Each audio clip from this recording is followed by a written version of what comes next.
Merci de regarder Gabon 24. Libreville, la capitale gabonaise, abrite les 13 et 14 janvier 2020 le 7e séminaire de haut niveau sur la paix et la sécurité en Afrique. Et pour en parler, nous recevons sur ce plateau M. Ezekiel Nibigira. Il est ministre des Affaires étrangères de la République du Burundi, mais il est ici en sa qualité de président du Conseil de paix et de sécurité de l'Union africaine pour le mois de janvier 2020. Merci d'accepter notre invitation. Soyez le bienvenu. Je vous en prie. Alors avec vous, on va revenir d'abord, premièrement, sur les objectifs ou du moins les résultats attendus au sortir de ce sommet. Trois dossiers principaux sont sur la table des autorités ici. On parle de la question libyenne, la sécurité dans la région du Sahel, mais également la paix et la stabilité en République centrafricaine. Donc au sortir de ce 7e séminaire, quels doivent être les résultats attendus ? Je vous remercie beaucoup. Comme vous venez de l'évoquer, aujourd'hui, nous avons commencé avec ce séminaire du Conseil de paix et de sécurité de l'Union africaine et je voudrais informer l'opinion nationale et internationale qu'il y a trois thèmes principaux que le séminaire et les participants à ce séminaire vont traiter. Premièrement, il y a une question en rapport avec l'objectif de l'Union africaine de faire taire les armes d'ici 2020 et ici on va mettre l'accent sur les effets de la guerre sur les enfants, mais aussi nous allons pouvoir analyser la sécurité dans la région du Sahel et aussi au sud du Soudan, en Libye et les autres pays, là où on trouve qu'il y a un problème de sécurité. Nous allons aussi voir comment tirer des conclusions, prendre des décisions adéquates pour que la situation puisse changer sur notre continent africain. Alors, pour le cas, par exemple, de la République centrafricaine, cela fait plus d'une vingtaine d'années que le conflit, que le malaise dure. L'Union africaine est beaucoup regardée, on a beaucoup reproché un peu sa faible action, si on peut le dire ainsi, ou du moins une action qui n'est pas vraiment ressentie de façon concrète, puisque les violences et les guerres continuent sur le continent. Que répondez-vous à cela ? Je pense que l'Union africaine a pu faire ce qu'elle pouvait. Vous savez, ce qui se passe en République centrafricaine, je voudrais dire que il y a beaucoup d'intervenants dans ce domaine et dans ce pays. Par rapport à la sécurité en République centrafricaine, si c'était l'Union africaine, elle seule, qui était en train d'intervenir, je pense qu'elle pourrait envisager des mesures appropriées, des mesures qu'elle pourrait contrôler elle-même.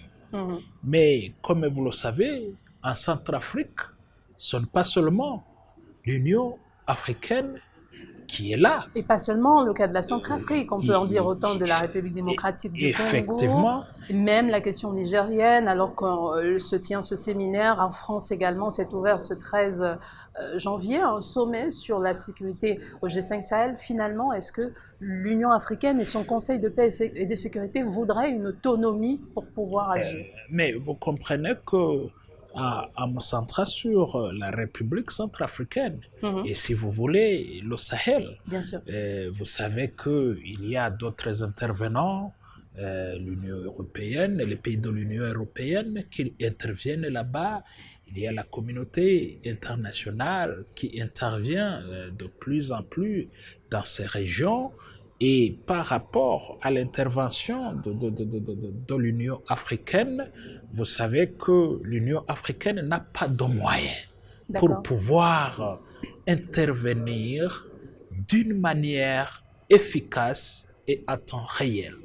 L'Union africaine attend toujours les appuis en provenance des autres pays et des autres communautés, et vous comprenez que ces communautés devront mettre en avant leur agenda et ils vont bien sûr donner les aides à l'Union africaine pour pouvoir intervenir, mais ça sera des aides avec des conditions. Mais comment parvenir justement, en tant que président pour votre mandat, quelles seraient selon vous les solutions pour parvenir à cette autonomie financière et donc finalement une autonomie dans l'action pour l'Union africaine? En tout cas, je suis très content parce que les chefs d'État et de gouvernement se sont réunis à Addis Abeba lors du sommet des chefs d'État et ils ont remarqué que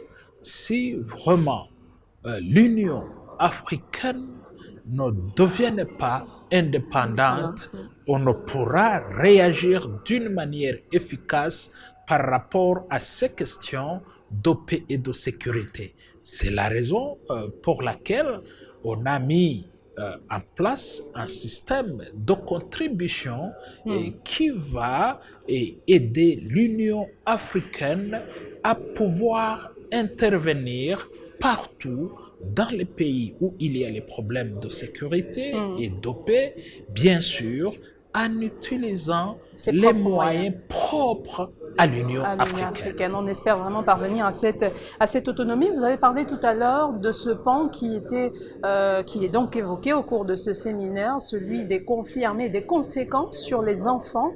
Le Premier ministre gabonais l'a dit, 152 millions d'enfants africains meurent chaque année à cause des conflits armés. Est-ce que vous n'avez pas l'impression que les enfants qu'on recrute aujourd'hui dans les groupes armés, notamment rebelles, c'est une conséquence d'un problème en amont, un problème de gouvernance, un manque d'école, des enfants qui disent qu'ils se retrouvent dans des groupes armés parce qu'ils ne savent pas quoi faire, ils n'ont pas d'école. Voilà. Est-ce qu'il ne faudrait peut-être pas résoudre le problème pour voir la conséquence être résolue également? Chaque fois, nous aimons dire qu'en Afrique, nous avons un problème de mauvaise gouvernance. Mais pour moi, je pense que le problème qui est là, c'est un problème d'ordre, je dirais, de moyens. En Afrique, il y a la pauvreté. C'est vrai, nous avons des matières premières, nous avons des ressources naturelles, nous avons tout ce qu'il faut pour nous développer, mais vous le savez que depuis des années, nos ressources naturelles ont été pillées depuis des années.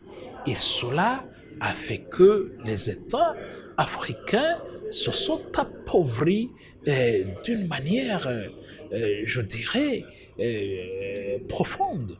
Alors, à ce niveau, aujourd'hui, à cause de cette pauvreté, les pays ne parviennent pas à créer des emplois pour embaucher les jeunes, pour embaucher les enfants. C'est la raison même pour laquelle ces enfants, ces jeunes intègrent les groupes armés, intègrent ces mouvements de déstabilisation et des nations, mais si on pourrait avoir des moyens pour créer de l'emploi, on ne pourrait même pas avoir ces gens qui migrent vers l'Europe et les États-Unis d'Amérique pour aller chercher la vie, chercher de l'emploi. On devrait maintenir ces jeunes sur notre sol. Alors, je dirais que pour les pays qui viennent piller nos ressources minières dans les pays africains, il est le moment d'arrêter. Il est le moment de venir investir dans nos pays s'ils veulent utiliser ces ressources minières, qu'ils viennent dans nos pays, qu'ils installent leurs usines. Et qu'ils créent plutôt de l'emploi au lieu de prendre un peu comme une petite souris. Alors, le problème demeure en attendant que l'Union africaine et les États, dans leur souveraineté, trouvent un moyen de limiter l'afflux de ces pays dont vous parlez, qui viennent piller. Il reste qu'il y a des enfants victimes. Alors, des enfants qui sont engagés dans l'armée avant la majorité, ou alors des enfants qui sont parmi les victimes, les déplacés, les bombardés de ces guerres. Quelle est la solution finalement? Qu'est-ce qui leur est proposé? De un, pour ces enfants qui sortent de ces groupes armés, est-ce qu'il y a une alternative? Est-ce qu'on les recase quelque part? Est-ce qu'on les réinsère? En tout cas, il faudra envisager les mesures d'accompagnement. D'accord.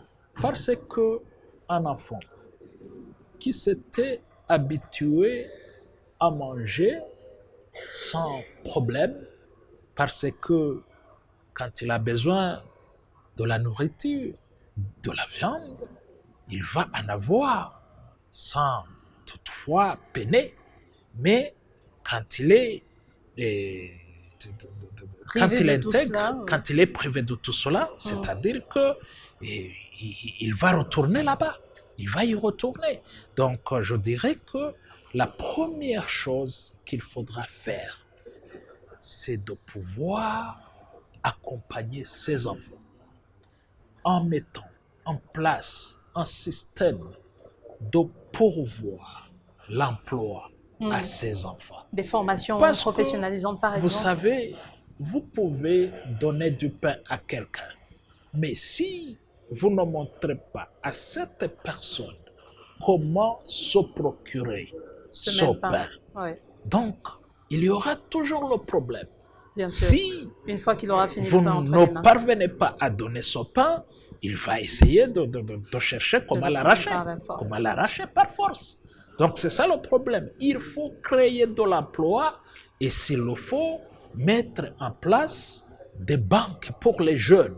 Les banques qui peuvent prêter de l'argent, qui peuvent donner des prêts à ces jeunes pour qu'effectivement, il puisse y avoir des petites et moyennes entreprises créées par ces jeunes pour qu'ils soient indépendants dans tout ce qu'ils sont en train de faire. Comme ça, ils se sentiront fiers d'eux-mêmes. La formation et l'emploi comme alternative aux conflits armés, ou du moins les conséquences des conflits armés sur la jeunesse. Merci beaucoup Ezekiel Nibigira. Je rappelle que vous êtes ministre des Affaires étrangères de la République du Burundi, mais vous êtes ici en qualité de président du Conseil de paix et de sécurité de l'Union africaine pour le mois de janvier 2020. Merci d'être passé sur le plateau de Gabon 24. Je vous en prie. Merci à vous de nous avoir suivis. À très vite sur nos antennes.